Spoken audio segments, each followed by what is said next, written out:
हड़ताल क्या की तो पूरे शहर में गंदगी फैल गई, कूड़े के ढेर लग गए। तो उसी को हम कवर करने जब सेलाकुई पहुंचे तो यहाँ पहुंचकर नजारा ही कुछ और मिला। क्या यही सौतेला व्यवहार मेरे साथ किया गया जब मैं चुनाव जीत के आया और उसके बाद मेरे पास कोई बजट नहीं दिया गया।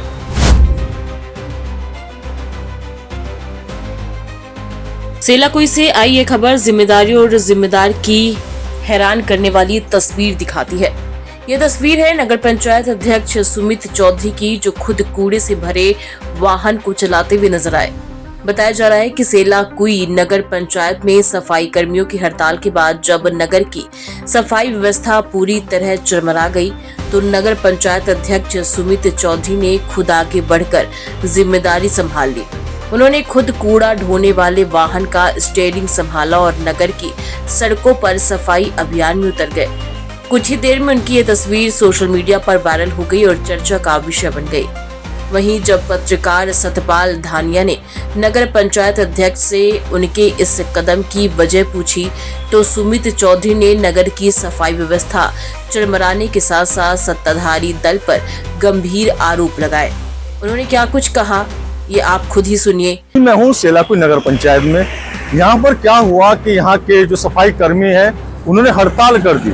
हड़ताल क्या की तो पूरे शहर में गंदगी फैल गई, कूड़े के ढेर लग गए। तो उसी को हम कवर करने जब सेलाकुई पहुंचे तो यहाँ पहुंचकर नजारा ही कुछ और मिला। तो आपको दिखाऊंगा कि किस तरह से यहाँ पर साफ सफाई की व्यवस्था की जा रही है और क्या हालात यहाँ पर बने हैं। और ये खुद देखिए, ये जो व्यक्ति इस कूड़ा वाहन पर बैठा है ये नगर पंचायत अध्यक्ष सेलाकुई सुमित चौधरी हैं। हड़ताल के चलते इन्होंने खुद ही बीड़ा उठाया अपने शहर को साफ करने। बात करेंगे इनसे। सुमित भाई, क्या हाल है आपके और क्या खास चल रहा है क्षेत्र में? जी, इसमें क्षेत्र में थोड़ी इस टाइम बहुत परेशानियां हैं। बजट को लेके भी हमारे पास पर्याप्त बजट नहीं है।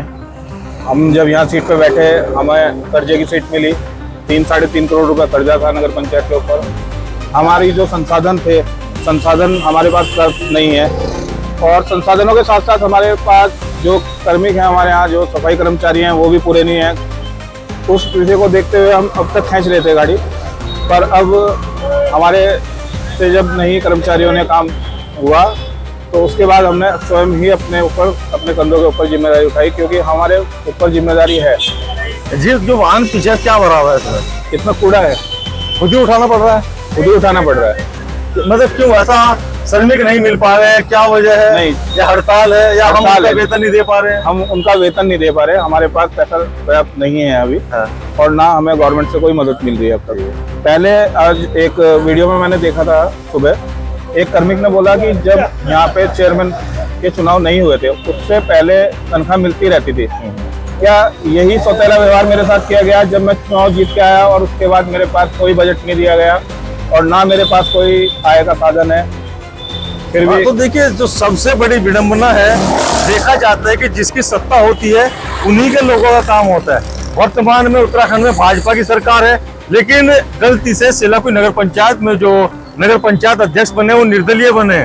सीधा सीधा आरोप लगा रहे हैं कि सौतेला व्यवहार किया जा रहा है, सरकार उन्हें बजट नहीं दे रही है, साफ सफाई की व्यवस्था रखने के लिए उन्हें तरसाया जा रहा है। तो खुद प्रधानमंत्री नरेंद्र मोदी ने एक अभियान चला, स्वच्छ भारत अभियान। उस स्वच्छ भारत अभियान की एक तस्वीर अगर आपको देखनी है सेलाकुई में आकर देखिए क्या हालात यहाँ पर है। बजट नहीं है, सफाई कर्मी हड़ताल पर है। सफाई कर्मियों को उनका वेतन देने के लिए नगर पंचायत में बजट नहीं है, पैसा नहीं है। ऐसे में खुद नगर पंचायत अध्यक्ष सुमित चौधरी अब घर घर गली गली जाकर खुद कूड़ा उठा रहे हैं। इसे हम दुर्भाग्य कहें प्रदेश का या क्या कहें, क्योंकि सीमावर्ती क्षेत्र है, उत्तराखंड का प्रवेश द्वार है सेलाकुई नगर पंचायत।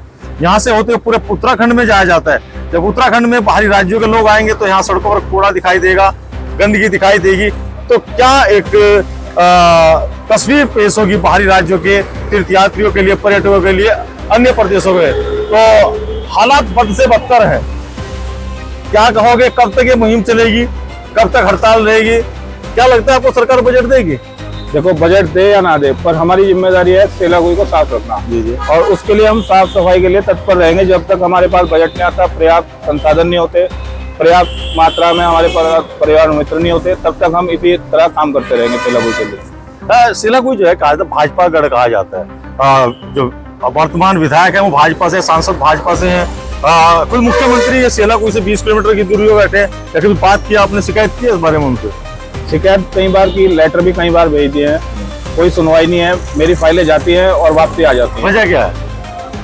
वजह यही है कि मैं निर्दलीय चुनाव जीत के आया हूँ यहाँ से। तो देखिए, ये विडंबना है कि अगर कोई व्यक्ति अपने दम पर चुनाव जीत जाता है, अगर वो सत्ताधारी दल के पाले में नहीं जाता, तो उसे इस तरह से परेशान कर दिया जाता है, उसके बजट रोक दिए जाते हैं, वहां साफ सफाई की व्यवस्था को ध्वस्त कर दिया जाता है।